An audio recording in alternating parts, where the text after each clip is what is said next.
बातें भी जो कही गई ना जी, उनमें कोई सत्यता नहीं है। राशन कार्ड बात करे काटने की, 9 लाख कटे 12 लाख बने। आज की तारीख में 33% लोग ऐसे हैं जो बीपीएल में आने लग रहे। तो संख्या बड़ी घटी नहीं है, ये भी गुमराह करने की कोशिश कर रहे इस बात में कि संख्या कम हुई। संख्या कम नहीं, संख्या बढ़ी। आप आंकड़ा जो अगर घटी है संख्या, आप हर जगह ना, आप सारे मेंबर जो भी बोल रहे, अभी तक जो भी बात आपने कही, आप गुमराह करने का प्रयास कर रहे, आप सच्चाई बता नहीं रहे। आपका जवाब, आपकी बात का जवाब आप बोलिए। उपाध्यक्ष महोदय, I am on my legs and there is a point of order also. This is the written reply given by the education department to me in my unstated question. Aarohi model school का जवाब दिया गया है कि इसमें बच्चों की संख्या लगातार घट रही है, शिक्षकों को भर्ती कर नहीं रहे हैं। आपने कहा था 2016-17 के तहत जो है एज गुड एज रेगुलर हैं, आज उनके साथ अन्याय कर रहे हैं। आपने जो है मॉडल संस्कृति स्कूल में एक टीचर की भर्ती की, वो बता दें, केवल नामकरण करने का काम कर रहे हैं। एक सिंगल टीचर इंग्लिश का भर्ती नहीं किया। पहली बार ऐसी निकम्मी सरकार है जो सरकारी स्कूलों में तो फीस ले रही है और प्राइवेट स्कूल में जो बच्चा सरकारी स्कूल छोड़ के जाता है ना, उसको फीस दे रही है। इसका मतलब सरकार हमारे भिवानी बोर्ड पर पूरी तरह से विश्वास नहीं करती। मैं एक और आंकड़ा बताना चाहती हूं। हमारे समय में शिक्षा का अधिकार कानून लागू होने से पहले आदरणीय चौधरी भूपेंद्र सिंह हुड्डा जी ने 20 लाख बच्चों को स्टाइफंड स्कॉलरशिप देने की घोषणा की थी, जो कि 2013 से लागू हुई। पहली कक्षा में 740, 9वीं से 12वीं से लेकर 1450 2013 में हमारी घोषणा हुई। इसमें शेड्यूल कास्ट, बैकवर्ड और बीपीएल के बच्चे थे।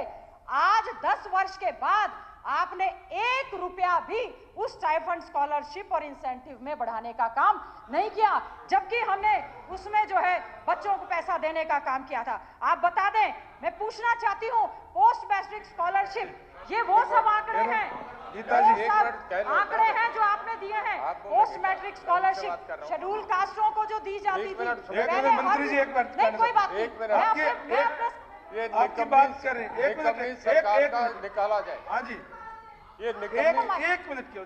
देखिए, ये इलेक्टेड हाउस है, लोगों ने चुना है, लोगों की संपत्ति है विधानसभा। निकम्मी सरकार नहीं कह सकते। आप अपनी तारीफ करें, निकम्मी सरकार का ये शब्द एक्सपेंड करें, नहीं कह सकते। कैसे निकम्मी सरकार का? नहीं और रिकॉर्ड से निकाल दिया हो जाओ तरीका जी। ये थोड़ा ही है कि कोई अलग अपनी सरकार कोई अनपार्लियामेंट्री वर्ड नहीं है, बिल्कुल गलत शब्द है, ये वापस लो। गीता जी, निकम्मी सरकार का वापस करो। गीता जी, गीता जी, नहीं गीता जी बोल रहे हैं, आप बैठिए। Unparliamentary word. अच्छा, वो चेयर डिसाइड करेगा। गीता जी कंटिन्यूस करें, वो चेयर डिसाइड करेगी। चेयर डिसाइड करेंगे, अगर नहीं है तो ठीक है। इस वर्ड पे ये आप डिसाइड करेंगे। निकम्मे का मतलब क्या है? ये तो उपाध्यक्ष काम का नहीं, वही तो निकम्मा है। काम क्या है ही नहीं तो निकम्मा। अनपार्लियामेंट्री वर्ड कहां से आ गया? गीता जी। उपाध्यक्ष महोदय, मैं इसलिए कह रही हूं निकम्मी सरकार। मेरा एक और प्रश्न लगा था पोस्ट मैट्रिक स्कॉलरशिप पर। 2009 से पहले शेड्यूल कास्ट बैकवर्ड डिपार्टमेंट जो है ये स्कॉलरशिप दिया करता था।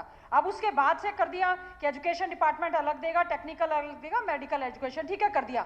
लेकिन हजारों बच्चे ऐसे हैं जो स्कॉलरशिप ना मिलने की वजह से हायर एजुकेशन को छोड़ के चले गए। और एक भी शब्द गलत नहीं है, क्योंकि विधानसभा के पटल पर यहाँ पर दी गई जानकारी है। अगर इसमें कुछ गलत है तो आप अफसरों और मंत्रियों और अधिकारियों के खिलाफ सबसे पहले कार्रवाई करें। तैयारी करके नहीं आते, गलत जवाब देते हैं। और उसके बाद, और मैं कहना चाहूंगी कि इस समय हमारे जो हैं आईटीआई इंस्ट्रक्टर्स हमारे समय में भर्ती हुए कॉन्ट्रैक्ट पे लगातार 10 साल। आप कह रहे हैं कि हम रेगुलर भर्ती करें, आप उनको क्यों नहीं रेगुलर कर रहे हैं? सक्षम योजना के तहत आप क्वालिफिकेशन निकाल के देख लें। क्या कारण है सरकार बजट में युवाओं को रोजगार नहीं देना चाहती? क्यों पक्का रोजगार? अभी दीपक मंगला जी कह रहे थे सक्षम योजना, कौशल रोजगार योजना। क्या हमारा हरियाणा राज्य बच्चों को रेगुलर और पक्की नौकरी नहीं दे सकता? क्या कारण है कि हम क्यों पैसा बचाना चाहते हैं, क्यों हम बजट में इसका प्रावधान नहीं करते हैं? क्यों हम सक्षम के तहत बच्चों को जो है भेजते हैं कि वो गौशाला में जाएं, वो गोबर इकट्ठा करें, वो लाइट निकालने का काम करें? क्यों हम कौशल रोजगार के तहत बच्चों को केवल 1 साल की नौकरी दे रहे हैं, केवल 1 साल की कच्ची नौकरी दे रहे हैं?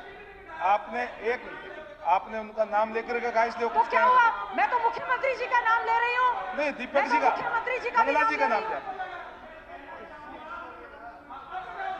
जी, माननीय विधायिका जी से मैं कहना चाहूंगा कि वो एक बार पलवल के अंदर आए, वहां देखें, वह आकर के देखें कि शिक्षा के जहां ये बात अभी इन्होंने कौशल शिक्षा की बात की है, वहां आकर के देखें 85 एकड़ में 850 करोड़ रुपए की लागत से उस आलीशान और भव्य उस इमारत को आकर के देखें। ये इस तरह की, और जो भी ये बात कर रही थी निकम्मी सरकार, ऐसे शब्द इनको अपनी सरकार के बारे में बोलने चाहिए। उपाध्यक्ष जिन्होंने महोदय, पीछे इस उपाध्यक्ष तरीके का काम महोदय, किया। जो सरकार हमारे बेरोजगार युवाओं को पक्की नौकरी नहीं दे सकती, अग्निवीर से भी कॉन्ट्रैक्ट की भर्ती देती है, वो सरकार निकम्मी है। वो सरकार बिल्कुल निकम्मी है जो युवाओं के ऊपर लाठीचार्ज करती है। वो सरकार निकम्मी है जो किसानों के ऊपर लाठीचार्ज करती है। वो सरकार निकम्मी है जो सरपंचों के ऊपर लाठीचार्ज करती है। वो सरकार निकम्मी है जो 1032 स्कूलों को बंद करके मर्ज करने के नाम पर कर रही है। वो सरकार निकम्मी है जो हमारे जवाब में गलत जवाब देती है। शहीदों के पार्कों को तोड़ा जा रहा है, मिटाया जा रहा है।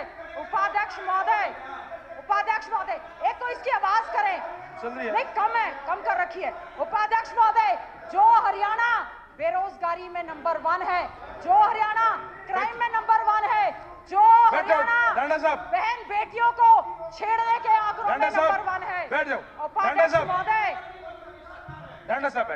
उपाध्यक्ष महोदय, वो सरकार निकम्मी है जो अपनी बहन बेटियों को बचा नहीं सकती।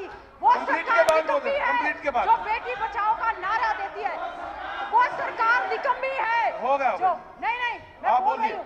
ये कोई बात नहीं। आप एक बात सुने, ये कोई कंटिन्यूस आप ठीक है, एक बात आप रिपीट फिर करें। उनको रोकें। ये कोई आप जैसे सीनियर में आप मंत्री रहे हैं, आपको ये कोई शोभा नहीं देती आपको ये बात। मैं कहना चाहती हूँ, हमारे जो शहीद स्मारक हमारे क्षेत्रों में, हरियाणा में जो हमारे शहीद आते हैं, मैं चाहती हूं कि उसमें जो है शहीद स्मारकों के नाम से भी बजट का प्रोविजन पूरी तरह से किया जाए।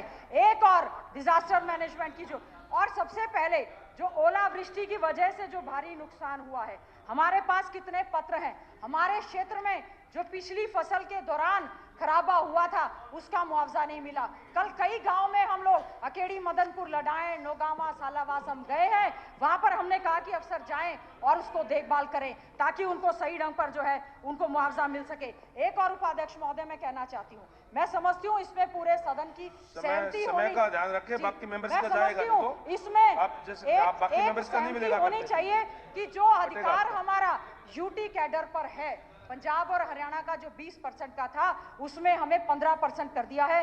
हम कहां तो पंजाब यूनिवर्सिटी में अपने हक की बात कर रहे थे और कहां शिक्षा विभाग की सारी नौकरियां हमारी यूटी में खत्म कर दी हैं और हमारे जो पद खाली पड़े हैं उसके लिए हमारे कर्मचारियों को बुलाया नहीं जा रहा है। उपाध्यक्ष महोदय, केवल 1 मिनट में वाइंड अप करूंगी। हमारे जो कर्मचारी ओल्ड पेंशन स्कीम को लेकर धरना प्रदर्शन कर रहे हैं, मेरा अनुरोध है माननीय मुख्यमंत्री से, वित्त मंत्री के तौर पर उनकी मांगों को जो है जरूर उसमें कंसीडर करने का काम किया जाए। जो हमारा शॉर्टेज ऑफ स्टाफ है, मेडिकल की बात हो, पैरामेडिकल की बात हो, बॉन्ड पॉलिसी लागू करके आपने उनके साथ अन्याय करने का काम किया है। ये बजट अच्छा होता अगर मेरे झज्जर के जो सीएम अनाउंसमेंट में है सैनिक स्कूल मातन हिल में बजट अच्छा होता तो अगर उसमें प्रावधान होता, ये बजट बहुत अच्छा होता। जो मेरी रोड जो है झज्जर से लेकर छूचकवास बाईपास है वो बनाए जाने की बात होती, ये रोड ये अच्छा होता।